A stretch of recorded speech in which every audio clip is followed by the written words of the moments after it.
Y arrancamos las entrevistas en la tarde de hoy hablando de educación, con datos contundentes sobre convivencia escolar, autoridad docente, ratios, burocracia y formación profesional. Abordamos los retos urgentes del sistema educativo y las demandas que tiene el profesorado para ofrecer una educación pública de calidad, y para ello nos acompaña el responsable de CESIF Educación en Córdoba, Antonio Pachón, que nos va a hacer un análisis de la enseñanza pública tras un 2025 especialmente complejo. Muy buenas tardes, Antonio. Buenas tardes. Bienvenido.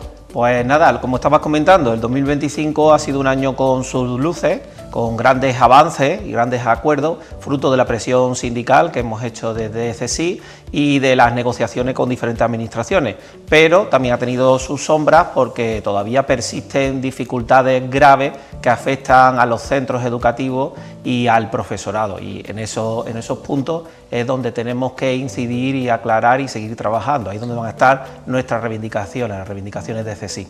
Totalmente. Esta semana conocemos ese balance que hacía CESIF de lo que ha sido la educación en 2025, ¿no? Habla de un deterioro muy preocupante de lo que es la convivencia escolar. ¿Qué es lo que está pasando a día de hoy en las aulas cordobesas para llegar a ese punto de preocupación? Pues mira, esto parte de un estudio. Sabes que CESIF hace diferentes estudios y el último que hemos hecho es precisamente recopilar los datos de los profesores a través de una encuesta, y te voy a traer algunos datos. Mira, un 82% del profesorado cordobés, lo voy a basar en Córdoba, aunque la encuesta es en todas las provincias y en Andalucía, considera que la autoridad docente ha empeorado gravemente en los últimos tiempos. ¿Y en qué se basa esa percepción que tiene el profesorado? Pues mira, en cuanto al clima del profesorado, el 57% a nivel andaluz, ¿vale? De todas las etapas, identifica que está viviendo episodios ocasionales de conflictividad. Dentro de esos episodios ocasionales, es decir, que suceden recurrentemente pero con un espacio en el tiempo, pues hay un 12% que asegura que trabaja en un ambiente conflictivo o muy conflictivo. Esto es muy preocupante. Han subido mucho las encuestas en los últimos años. De hecho, si lo analizamos en las etapas donde hay mayor censo, mayor número de alumnos, mayor número de profesorado, un 72% en secundaria asegura, fíjate, un 72%, que tiene esos episodios ocasionales, y un 13% pues que el centro lo identifica como poco seguro. En primaria baja, baja a 47% esos episodios ocasionales. Perdona que te interrumpa, Antonio, sí, porque claro. Me gustaría que explicara cuáles son esos tipos de conflictos, en qué consiste ese periodo de conflictividad, y por lo que comentaba, ese porcentaje se da más en la adolescencia, ¿no? En la etapa educativa de los adolescentes. Sí, analizamos tanto las faltas de respeto, que ya que me preguntas, pues las faltas de respeto del alumnado ante el profesorado, como las faltas de respeto también de la familia. Y ahora vas a ver la diferencia entre etapas. En esa falta de respeto pues se incluye interrupciones en clase, pero también se incluye insultos, amenazas o incluso ataques en las redes sociales, que últimamente está subiendo bastante. Se podría considerar incluso ciberacoso, aunque a veces son, como hemos dicho, ocasionales. En cuanto a la familia, pues son simplemente amenazas también de la familia. En algún caso se ha podido llegar a la agresión, que es cuando comentan que puede haber una inseguridad. En secundaria es mayor, bueno, a nivel general, de todas las etapas, ten en cuenta que también contamos la enseñanza de régimen especial, vale, educación infantil, sí, adultos y demás, pero en eso muchas veces hay menos incidencia. A nivel general es un 56% lo que son esas faltas de respeto por parte del alumnado. Si lo dividimos en secundaria y en primaria, en secundaria llega al 80% de esos episodios. Sin embargo, en primaria, como has comentado antes, pues al 43%, pero es bastante preocupante ese 43%. Y en cuanto a la falta de respeto de la familia, aquí cambia. Aquí cambia. Es en primaria donde los padres se acercan más, sube al 42%, es decir, que en cuestión al general, que es el 35%, y en secundaria pues anda igual que el general, un 34% de esos conflictos. No solamente son falta de respeto, son conflictos, claro, ¿sabes? Ahí vemos un reflejo de lo que es la sociedad en la actualidad, sí, ¿no? De cómo la familia El papel que tiene la familia en la educación de los hijos, en inculcar esos principios y esos valores fundamentales, porque la educación no solamente es en los centros educativos, parte de la familia, ¿no?, en casa. Y vemos cómo son un claro ejemplo en los más pequeños para que luego no desarrollen esas actitudes que generan conflictos en lo que es en el ámbito educacional, que en este caso estamos hablando, ¿no?, que luego vemos cómo aumentan los casos conflictivos en los adolescentes. En primaria son las familias y en los adolescentes que han visto ejemplo en sus padres, claro, influye, claro. ¿no? Sí, sí. Ahora si continuamos ya nos Sí, interrumpo. sí, por supuesto, pero la cuestión es que la convivencia escolar se está deteriorando y no podemos permitirnos, no podemos normalizarlo. Hombre, no claro. podemos pensar que esto es algo normal. Necesitamos medidas urgentes, recursos y un desarrollo normativo pues que pueda en un momento dado cambiar las tornas de lo que es como tú estabas comentando, de lo que se está padeciendo en la sociedad. Además, el aula necesita un clima de convivencia, si no, no hay una base en la que poder ir educando y ir enseñando. No puede ser que gran parte del tiempo pues lo esté dedicando los docentes precisamente pues a mandar a callar, o simplemente porque alguien no quiere trabajar en ese momento, o una disrupción, o ha habido un insulto porque se ha hecho una referencia a lo mejor a algún aspecto, a algún adulto y demás.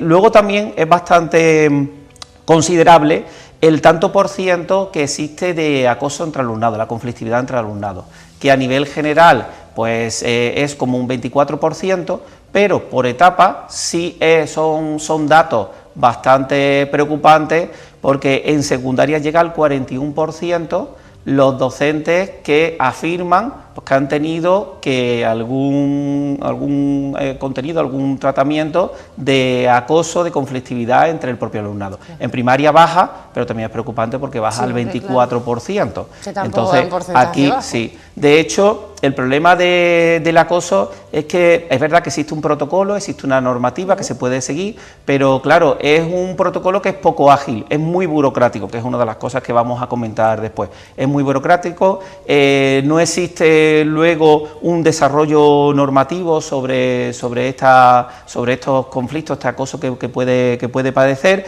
y son poco operativos, y además muchas veces recaen en decisiones en los equipos que ya de por sí están bastante ocupados con otras tareas, están saturados. Entonces haría falta para mejorar esto más recursos, evidentemente. Antonio, me quedo con ese porcentaje que comentaba. El 82% del profesorado considera además que su autoridad ha empeorado y reclaman un blindaje real de esa autoridad docente. Me gustaría que comentaras qué medidas concretas e inmediatas debería activar la Administración para lograrlo, y además qué opinión tiene al respecto, porque en esta semana la consejera anunciaba un decreto de reconocimiento precisamente de esa autoridad del profesorado.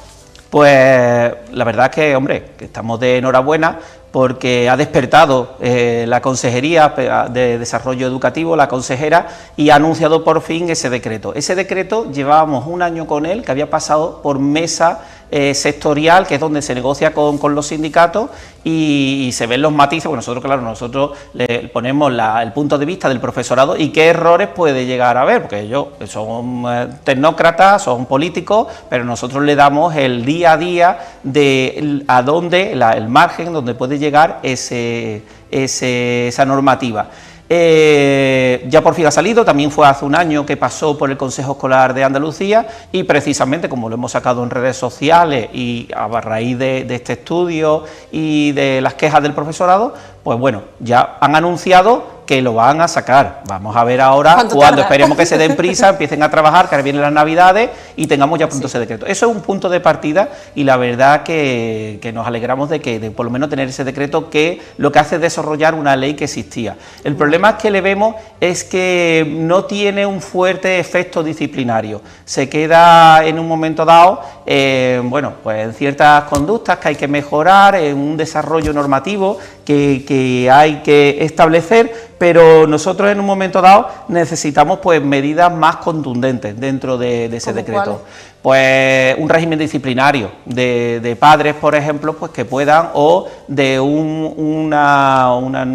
lo que es una denuncia a fiscalía, pues ciertos casos, un protocolo más ágil de lo que está existiendo, porque muchas veces se pierde en el tiempo debido a los trámites burocráticos que llevan todos estos temas. Estamos viendo en pantalla además gráficos y ahora mismo las tablas, ¿no?, de esas situaciones más frecuentes en los centros, tanto en secundaria como en primaria, que ahí pueden ver los datos que nos ha estado comentando Antonio, datos que, como decíamos, alarmantes y que preocupan a toda la comunidad educativa, y que aquí, pues como siempre, dan la cara y luchan los sindicatos, en este caso CESIF. Comentaba antes que íbamos a tratar el tema de la burocracia. Hablamos ahora de esa burocracia y las ratios, porque siguen siendo un lastre, y con esto ya llevamos años de lucha y de reivindicación. ¿Cómo afectan estos factores a lo que es la calidad educativa y por supuesto al desgaste, ¿no?, del profesorado? Pues mira, el profesorado, y ahora más que está terminando el trimestre y tienen que estar haciendo evaluaciones, informes, una evaluación que además se ha convertido en una evaluación controladora, muy tediosa, más que para dar información del alumnado, parece que es para controlar el trabajo del profesorado. Precisamente, fíjate el dato, el 98,5% del profesorado de todas las etapas considera que la burocracia es alta o desproporcionada, y esto lo hicimos ya hace bastantes días, es decir, que ahora perfectamente dirían que el 100, y porque no se puede el 110%. De hecho, cuando le preguntamos al profesorado que nos seleccione dentro de la problemática que hay en los centros y que tienen su trabajo, en su labor docente, que nos seleccione 3 cuestiones, la primera de todas es burocracia, es decir, imagínate a nivel de Estado nacional, claro, que siempre hay 3 cuestiones, pues dicen el paro, la seguridad ciudadana y el empleo, ¿no? Por decir algo. Pues aquí el primero es burocracia, precisamente, el que más le preocupa a los docentes. Después vienen las ratios que consideran excesiva los docentes. Es verdad que va por zona, la administración siempre te va a decir, si han hecho un balance hace poco, creo que han hecho un balance, pues te va a decir siempre que la ratio se encuentra por debajo, porque hace una media de zonas rurales, claro, y ciudades o poblaciones con bastante población. Sí, pero debería estar todo equiparado, ¿no? Sí, y la tercera son las plantillas, la mejora de las plantillas, la mejora de las sustituciones, que las plantillas en sus centros pues estén al 100%. El problema es que el profesorado no se puede dedicar al papeleo.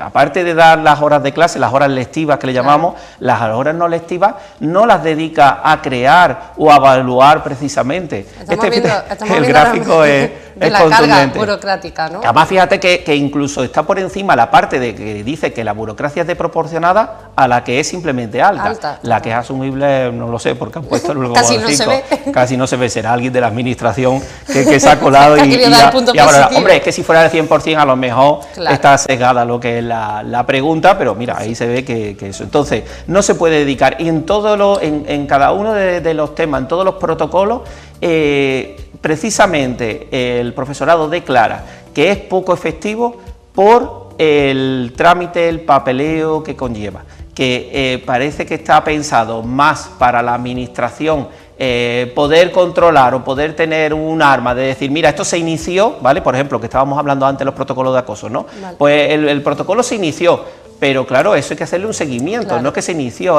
se ha resuelto precisamente. Desde sí nos hemos dedicado casi a hacer el trabajo de la administración, hemos hecho formación, hemos hecho concienciación, pero el acoso escolar es una lastra que hay que desterrar, hay que seguir trabajando, hay que desterrarlo desde los centros, porque ya habéis visto las consecuencias que ha tenido últimamente. Sí. Y el 60% del profesorado, de un estudio que teníamos anterior, de inicio del curso, declaraba que los protocolos contra el acoso son poco operativos. Llegan tarde, son demasiadas decisiones que hay que tomar, y la verdad hay que darle también una vuelta. Una vuelta, totalmente. Comentabas también sobre las sustituciones, ¿no? Que al final, cuando hablamos de ese desgaste del profesorado, las sustituciones tienen un papel importante, y ellos mismos, la comunidad docente, denuncian retrasos graves en las sustituciones. ¿Qué consecuencias tiene esto ya no solo para los equipos docentes, ¿no?, que por supuesto se quedan incompletos, sino esto también influye en esa calidad educativa y por supuesto en el alumnado? Pues mira, las sustituciones se generan a través de una plataforma que se llama CIPRI, que es un sistema de provisión de interinidades, de ahí vienen sus iniciales. Este CIPRI, el profesorado, el 65% declara que es muy lento. Hay 2 convocatorias de CIPRI a la semana, es lo normal que haya 2 convocatorias, está pactado, está dentro de la normativa, y el problema es que esas sustituciones pues llegan tarde. De hecho, ya denunciamos a principio de curso que más de la mitad de los centros docentes tenían la plantilla incompleta. De hecho, hice aquí un símil, pues que no habían empezado el curso con 1 o 2 docentes. Claro. Pero a lo largo del curso también tarda una semana o semana y algo. Y es que además el problema de que haya 2 convocatorias es que algunas de ellas, las sustituciones que salen son mínimas. Y otro de los problemas es que las sustituciones al final de trimestre se adelantan, preveyendo que va a terminar el curso o el trimestre, perdón, se adelantan. Y en ese adelanto se dejan semanas sin cubrir esas sustituciones. Un ejemplo, mira, por ejemplo, ahí está lo de los resultados de la encuesta. Un ejemplo lo tenemos hace poco. El curso, el trimestre, termina el 19 de diciembre, mañana termina el trimestre, están haciendo actividades de final de trimestre en los centros y demás. Pero la última convocatoria de llamamiento de profesorado sustituto fue el 4 de diciembre, para incorporarse una semana después.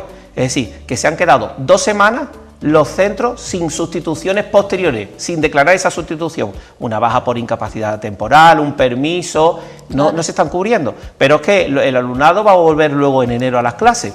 Sin embargo, no se prevé, nosotros llevamos ya tiempo diciendo porque hay una convocatoria durante diciembre, porque el profesorado de sustituto se mete y verá, la Consejería de Desarrollo Educativo, igual que nosotros en CSIC estamos en nuestra sede, imaginamos que está trabajando también en sus despachos, entonces que haya una convocatoria, que los sustitutos puedan meterse, los equipos directivos durante esta semana han podido meter esas ausencias prolongadas del profesorado que generan una sustitución y el sustituto estaría ya el 8 de enero, pues no, el 8 de enero será cuando salgan, en la mayoría de las provincias, en Córdoba por ejemplo, saldrá esa convocatoria de CIPRI, por lo tanto no se va a cubrir hasta una semana después, hasta el 3 o 14 de enero, ya vamos 3 semanas de retraso. De hecho, nosotros hemos analizado todas las convocatorias y tendría que haber habido en el 2025, que es lo que estamos analizando, tendría que haber habido unas 70 convocatorias.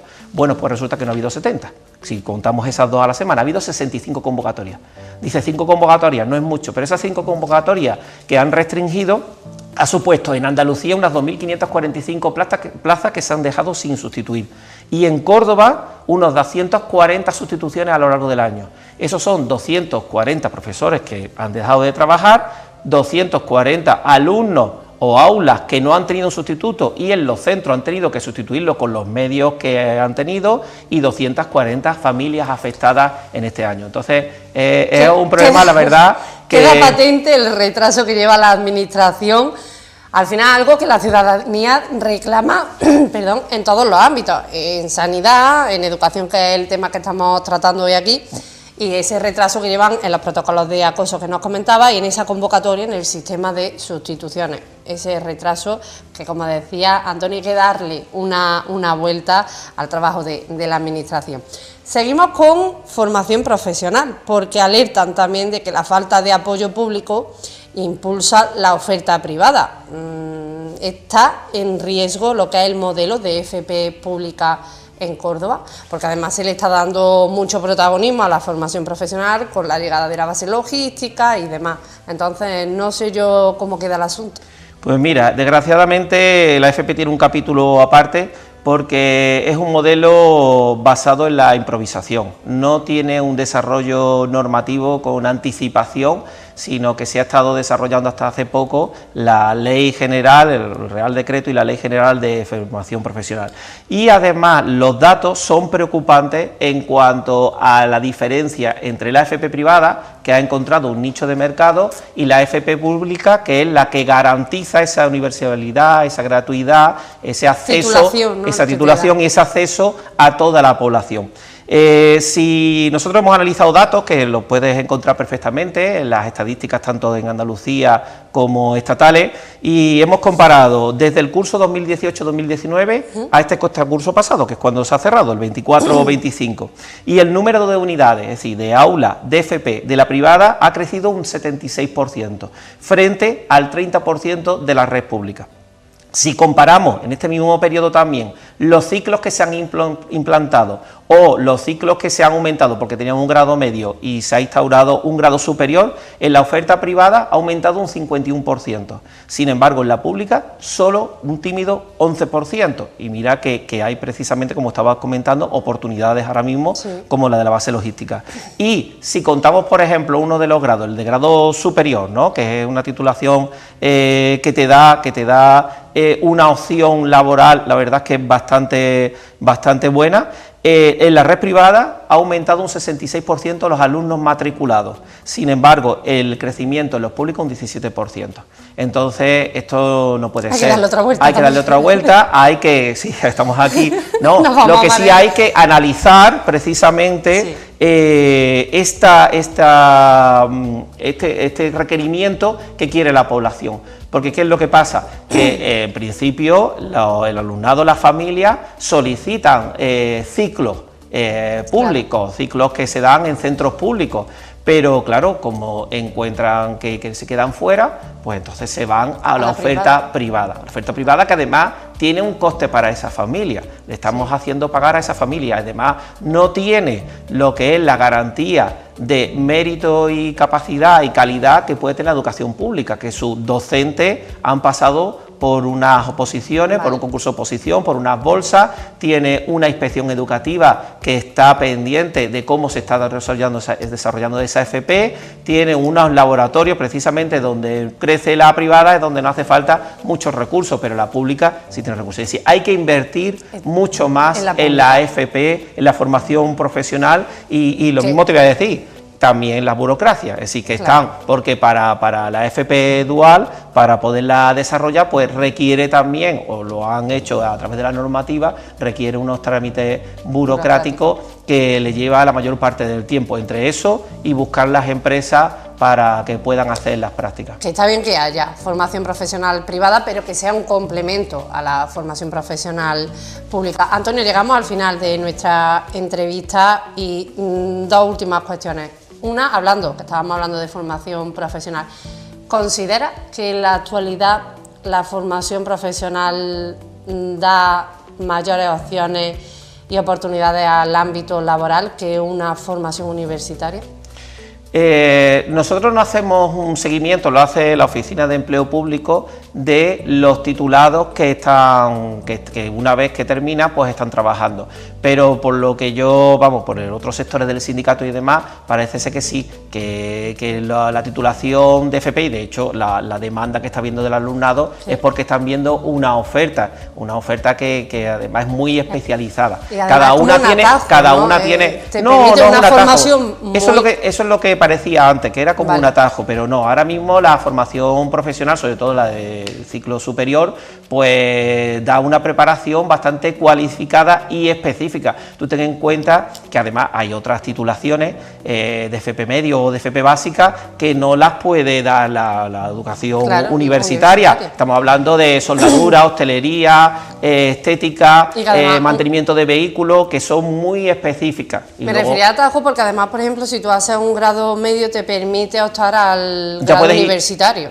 El grado superior. El grado superior. ¿Vale? ¿No? Y además directamente te permite lo que es el acceso al mundo laboral, directamente. Por eso decía, ¿no? Hay como un canal que te permite las dos vías, tanto una carrera universitaria, un grado, como la opción de... El grado superior además tiene un tanto por ciento que tienen que cuidar dentro de lo que es la universidad, que tienen que buscar dentro de las universidades para los titulados superiores. Si con una nota de corte, evidentemente, si no llegan a esa nota de corte, sí se pueden presentar a las pruebas de la PEBAU, ¿no? Se pueden presentar también con esa titulación, pero les da directamente también, sí. Y el superior, pues con una especialidad, pues hay titulados de las ramas de informática, de diseño web, de redes sociales, de videojuegos. Hay uno muy bueno, por ejemplo, en el Trasierra, con un curso de especialización que están prácticamente trabajando antes de terminar, y además con unos sueldos que más quisiéramos verlos